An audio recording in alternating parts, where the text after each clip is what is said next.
بسم اللہ الرحمن الرحیم۔ ہمارا آج کا عنوان ہے سورۃ المؤمنون کی آیت نمبر 1 سے لے کر 11 تک۔ ہم اس کا ترجمہ اور تفسیر پڑھیں گے۔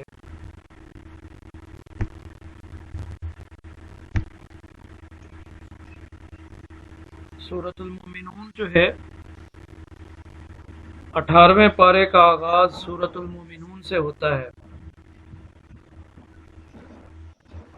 اس سورت کا نمبر 23 ہے اور 118 آیتیں ہیں اس کی۔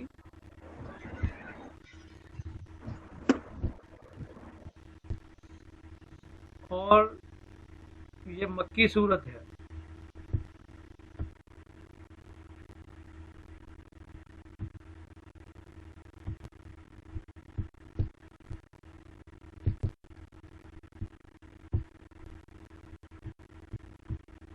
بسم اللہ الرحمن الرحیم۔ قد افلح المؤمنون الذین هم فی صلاتهم خاشعون والذین هم عن اللغو معرضون۔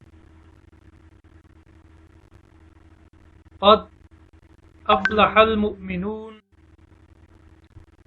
مومنین جو ہے ایمان والے، وہ فلاح پا گئے۔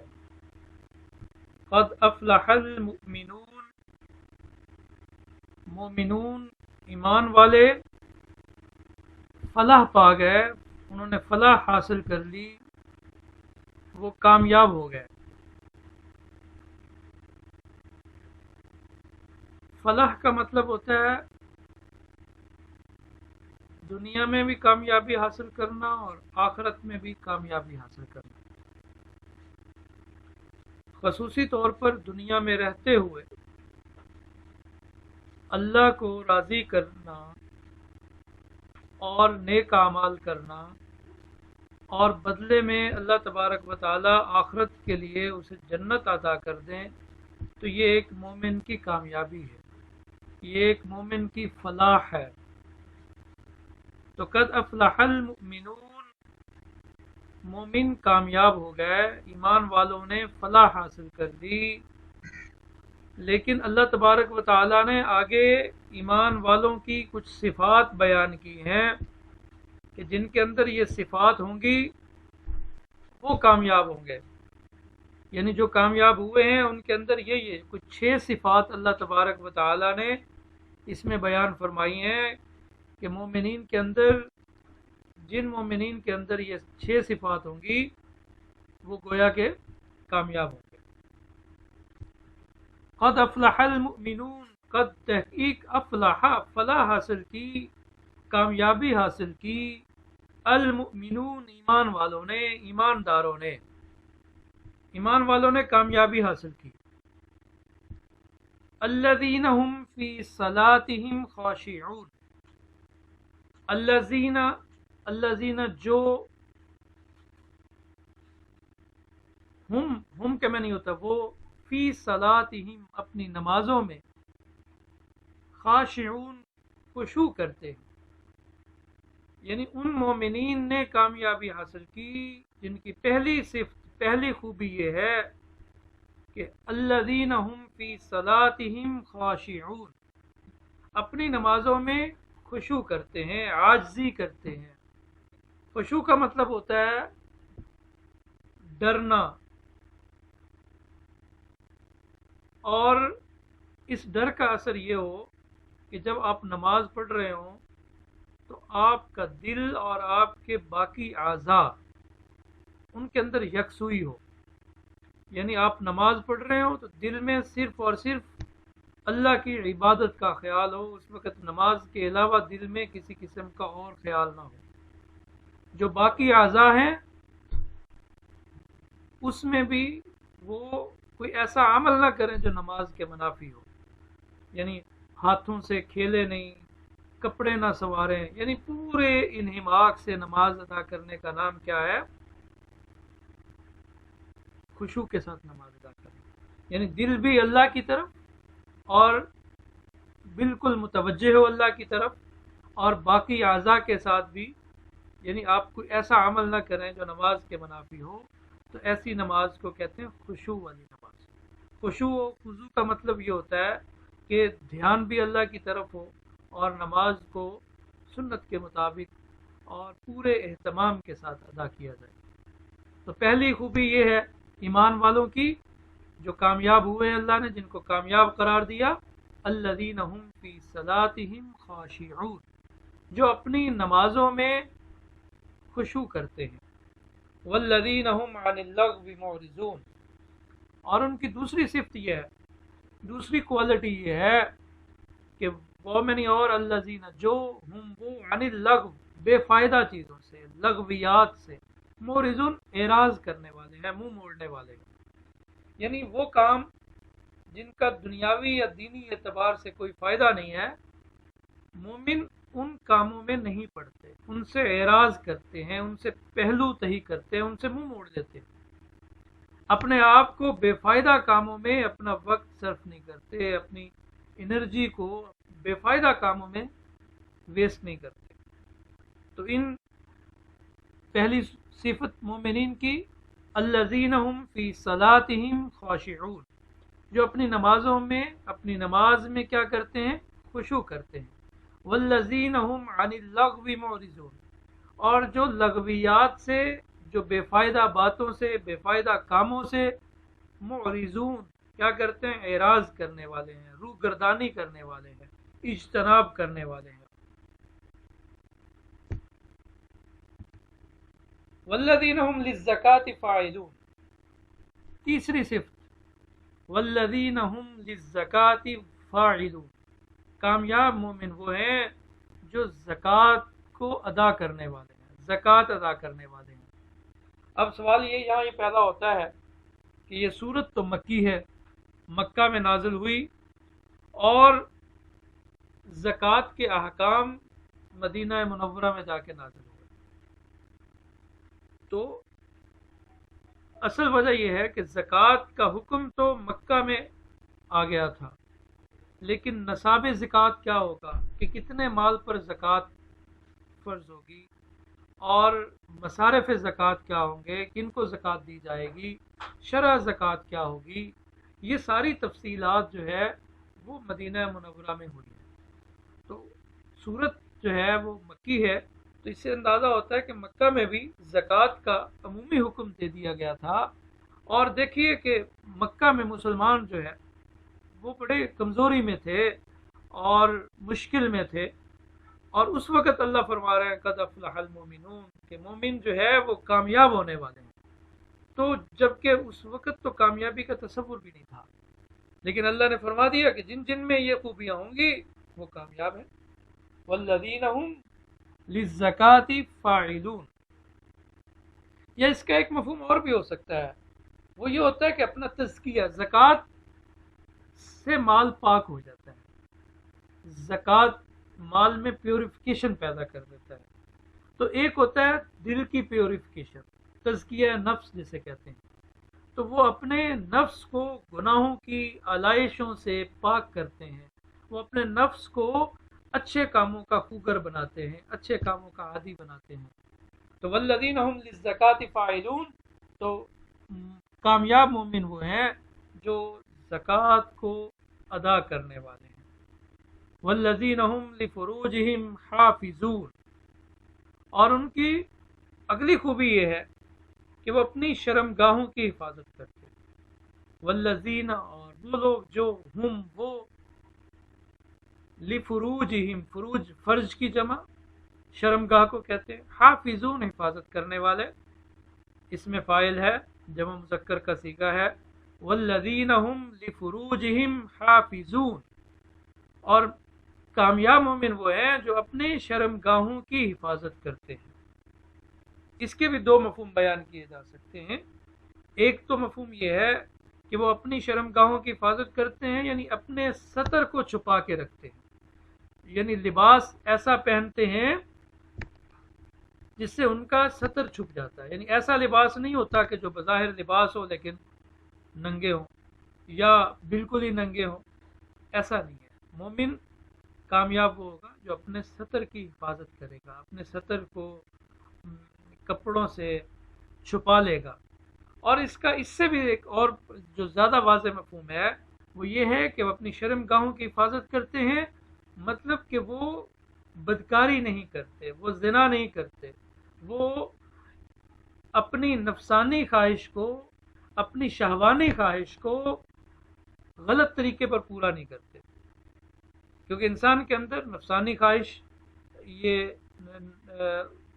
اس کی فطرت میں ہے، کیونکہ اللہ تبارک و تعالیٰ نے نسل انسانی کا بقا کے لیے اس کے اندر رکھی ہے، تو اس نفسانی خواہش کو پورا کرنے کے یہاں اس آیت میں دو طریقے بتائے گئے، اور یہی دو طریقے جائز ہیں، اس کے علاوہ کسی اور طریقے سے نفسانی خواہش پوری کرنا جائز نہیں ہے۔ ایک یہ ہے کہ اپنی بیوی کے ساتھ آدمی اپنی نفسانی خواہش پوری کرے، اور دوسری لونڈی کے ساتھ جو اس کی ملکیت میں ہوتی ہے۔ اور اب چونکہ لونڈیوں کا تصور ہی ختم ہو گیا، تو اب صرف اس زمانے میں، فی زمانے میں صرف اور صرف آپ لونڈی کے ساتھ، اپنی بیوی کے ساتھ نفسانی خواہش پوری کر سکتے ہیں جس کے ساتھ آپ کا صحیح نکاح ہوا۔ اس کے علاوہ جتنی بھی نفسانی خواہش کی طریقے ہو سکتے ہیں، اغلام بازی ہے، لونڈے بازی ہے، یا کوئی اور غلط طریقہ، مشت زنی، یہ سب ناجائز ہے، یہ سب حرام ہے، یہ سب گناہ کے کام ہیں۔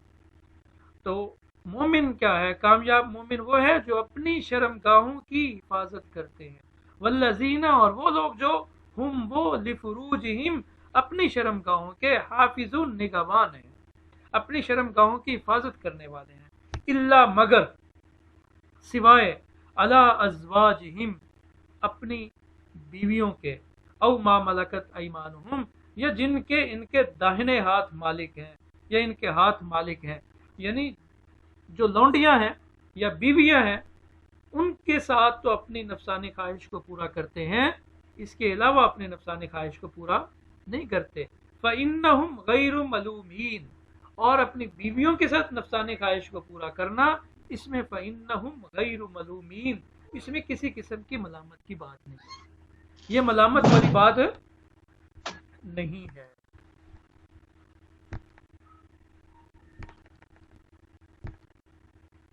پھر سن لیجئے، والذین ہم لفروجہم،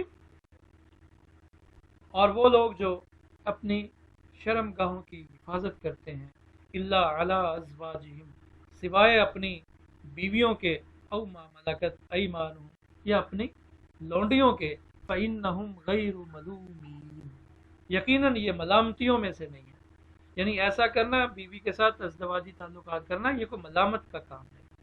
فمن ابتغى وراء ذلك، فامن، پس، من، جس نے، ابتغا، تلاش کیا، چاہا، آرزو کی، وراء ذلك، اس کے علاوہ، یعنی بیوی کے علاوہ یا لونڈی کے علاوہ کوئی اور راستے سے اپنی نفسانی خواہش کو پورا کرنے کا راستہ نکالا، چاہے وہ اغلام بازی ہو، ہم جنس پرستی ہو، یا کوئی اور طریقہ ہو، ہر طریقہ، یعنی صرف ایک طریقہ جائز ہے، وہ اپنی بیوی اور لونڈی کے ساتھ۔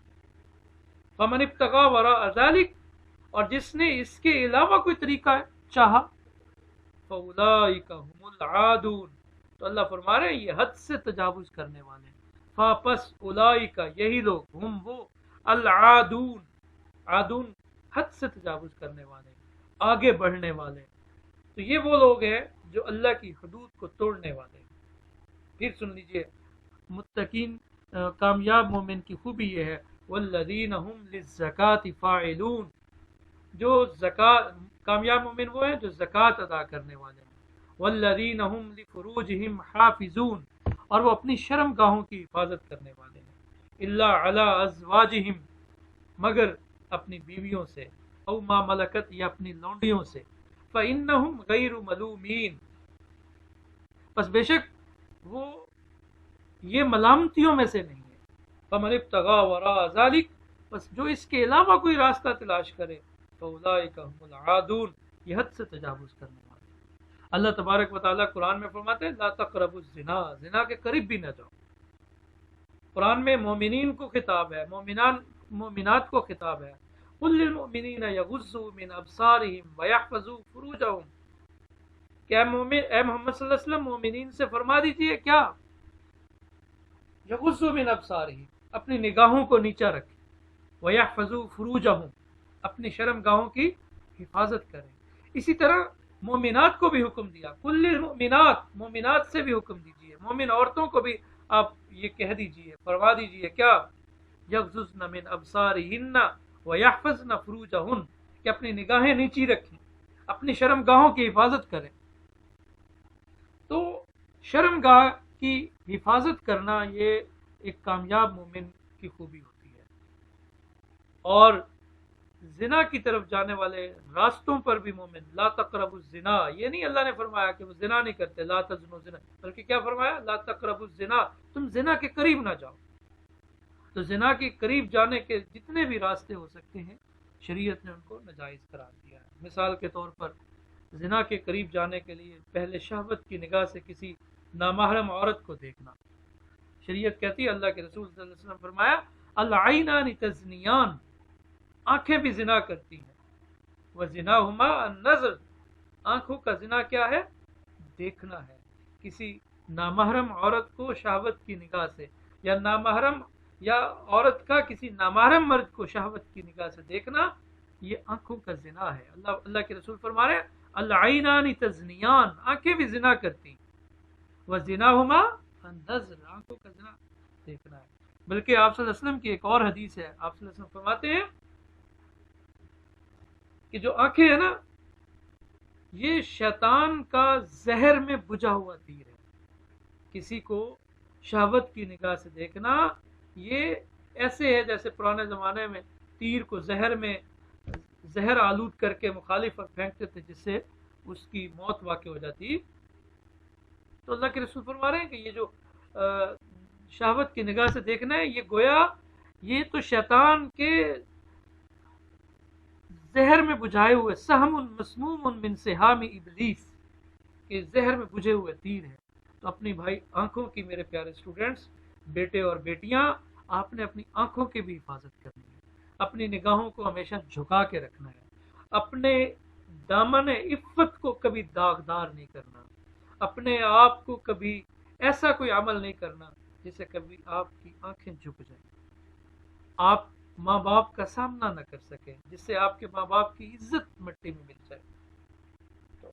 اور اگر آپ اپنی حفاظت کریں گے، اپنے دامن عفت کی حفاظت کریں گے، انشاءاللہ اللہ تبارک و تعالیٰ آپ کو کامیاب کریں گے۔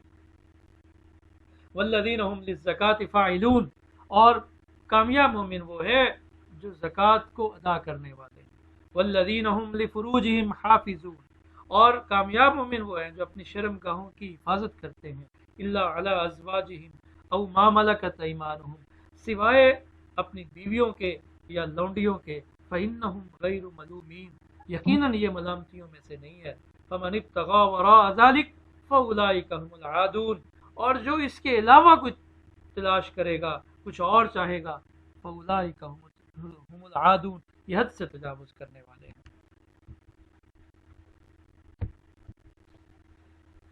اور کامیاب مومن کی اگلی خوبی، والذین هم لاماناتهم وعہدهم راعون، والذین هم لاماناتهم وعہدهم راعون، وہ لوگ ہیں جو وہ لاماناتهم، اپنی امانتوں کے، وعہدهم، اور اپنے وعدوں کے، راعون، رعایت کرنے والے ہیں، حفاظت کرنے والے ہیں۔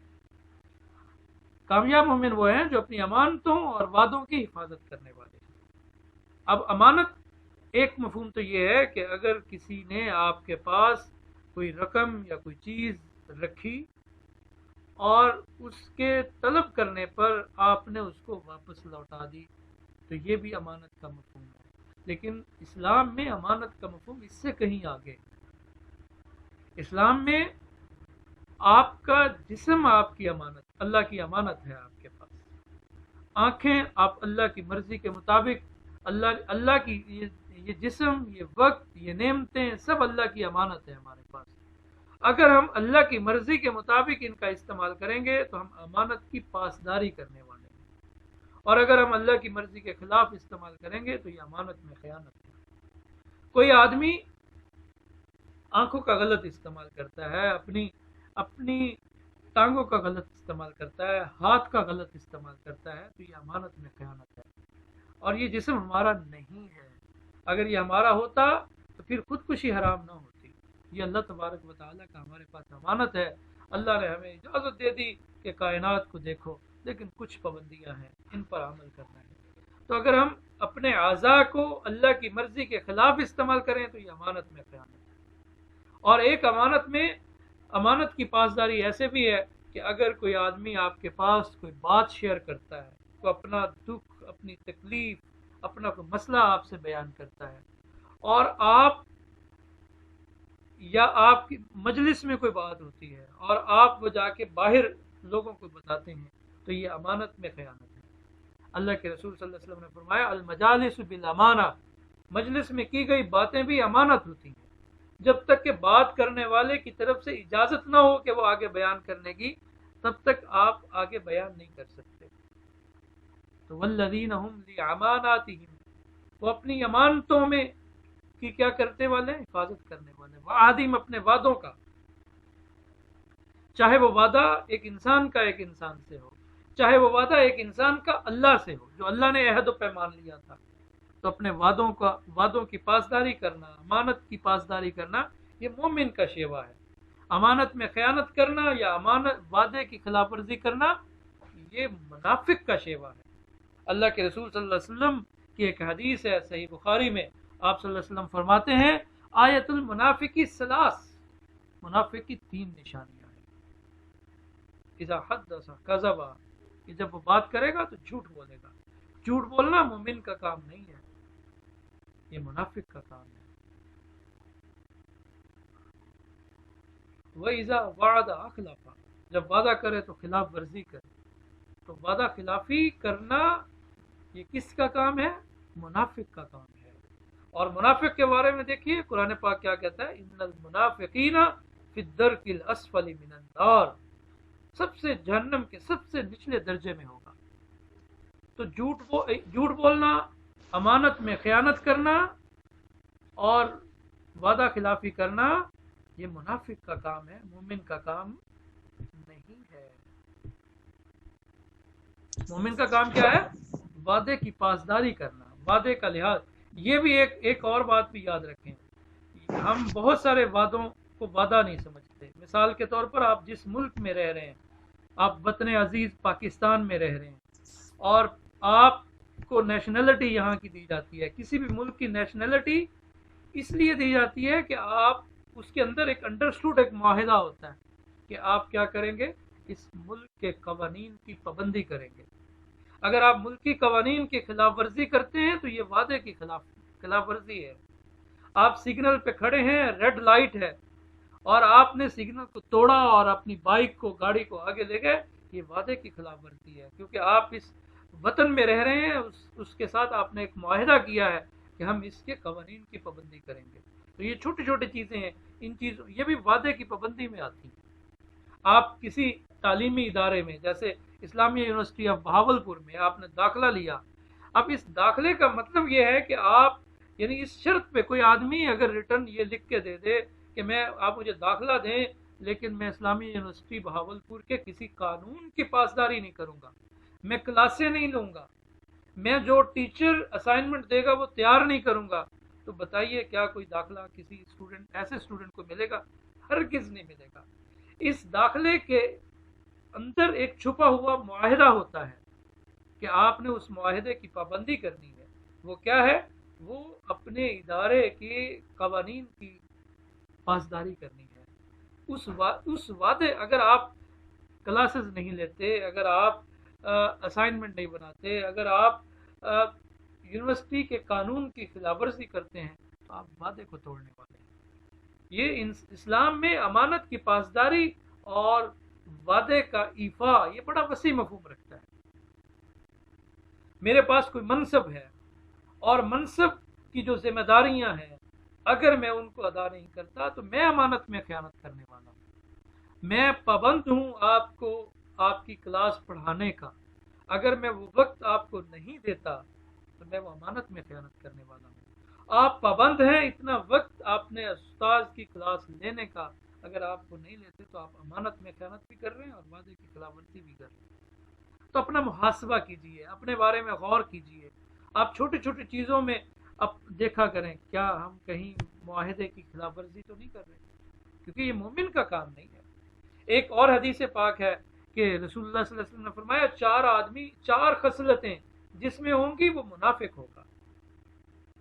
ان 3 تو یہی ہے کہ جھوٹ بولنا، وعدے کی خلاف ورزی کرنا، امانت میں خیانت کرنا، اور چوتھی ہے کہ جب آپ بات کریں، کسی سے جھگڑا کریں تو آپ کیا کریں؟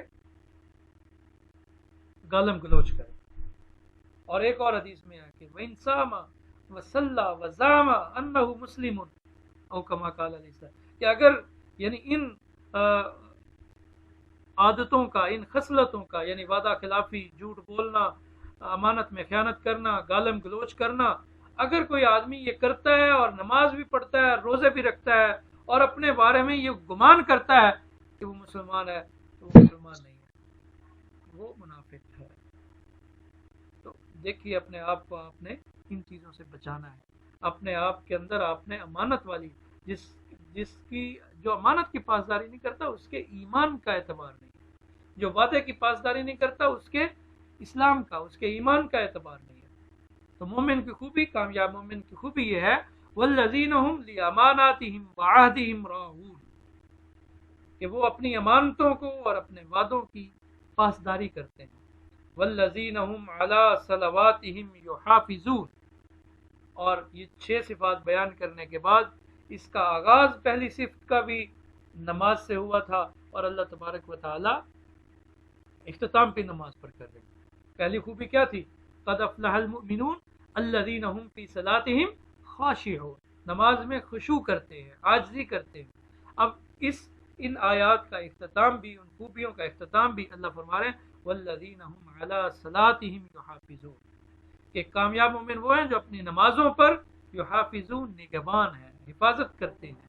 کیا مطلب؟ نماز کو پورے آداب کے ساتھ اس کے وقت میں ادا کرنے کا نام نماز کی حفاظت کرنا ہے، نماز کی نگہبانی کرنا ہے۔ اللہ تبارک و تعالیٰ فرماتے ہیں کہ جن میں یہ خوبیاں ہوں گی اولئک هم الوارثون، یہی وارث ہوں گے، یہی وہ لوگ ہیں جو وارث ہیں۔ کس کے وارث ہیں؟ الذین یرثون الفردوس، جو وارث ہیں کس کے؟ فردوس کے۔ جنت میں سب سے اعلیٰ مقام کیا ہے؟ جس کو جنت الفردوس کہتے ہیں، جہاں سے نہریں پھوٹتی ہیں، جہاں پہ سرسبز و شاداب درخت ہوں گے، مہکتے پھول ہوں گے، طرح طرح کی نعمتیں ہوں گی۔ جنت کا سب سے اعلیٰ مقام کیا ہے؟ جنت الفردوس، جن میں یہ 6 صفات ہوں گی۔ کون سی؟ کہ نماز کو قائم کرتے ہیں، نماز میں خشوع کرتے ہیں، والذین هم عن اللغو معرضون، دوسری کہ وہ لغو باتوں سے، فضول باتوں سے اعراض کرتے ہیں، والذین هم للزکاة فاعلون، زکوٰۃ کو ادا کرنے والے ہیں۔ چوتھی بات والذین هم لفروجهم حافظون، اپنی شرم گاہوں کی حفاظت کرنے والے ہیں۔ پانچویں بات اپنی امانتوں کی پاسداری کرنے والے ہیں۔ چھٹی بات اپنے وعدے کی، اپنے عہد کی پاسداری کرنے والے ہیں، وعدہ خلاف ورزی نہیں کرتے۔ اللہ تبارک و تعالیٰ فرماتے ہیں کہ جن میں یہ خوبیاں ہوں گی اولئک هم الوارثون، یہ وارث ہیں۔ کس چیز کے وارث ہیں؟ الذین یرثون الفردوس، یہ فردوس کے، جنت الفردوس کے وارث ہوں گے۔ ہم فیہا خالدون، وہ اس میں ہمیشہ رہیں گے۔ اور جنت الفردوس رسول اللہ صلی اللہ علیہ وسلم نے ایک دعا سکھائی۔ یہ رمضان المبارک کا مہینہ ہے، آج تیسرا روزہ ہے، آپ اللہ سے یہ دعا مانگے جو اللہ کے رسول صلی اللہ علیہ وسلم نے امت کو سکھائی۔ وہ کیا ہے؟ اللہم انی اسألک الجنت الفردوس، اللہم اے اللہ، انی بے شک میں، اسألک آپ سے سوال کرتا ہوں، آپ سے مانگتا ہوں، الجنت الفردوس، جنت الفردوس، اے اللہ میں آپ سے جنت الفردوس کا طلبگار ہوں، وہ مانگتا ہوں۔ تو آپ نے اللہ سے مانگنی ہے تو جنت الفردوس مانگیے، اور اپنے اس رمضان کے مہینے میں اس دعا کو اپنی مستقل دعا بنائیے، اور ساتھ میں یہ بھی دعا کیجیے اللہ تبارک و تعالی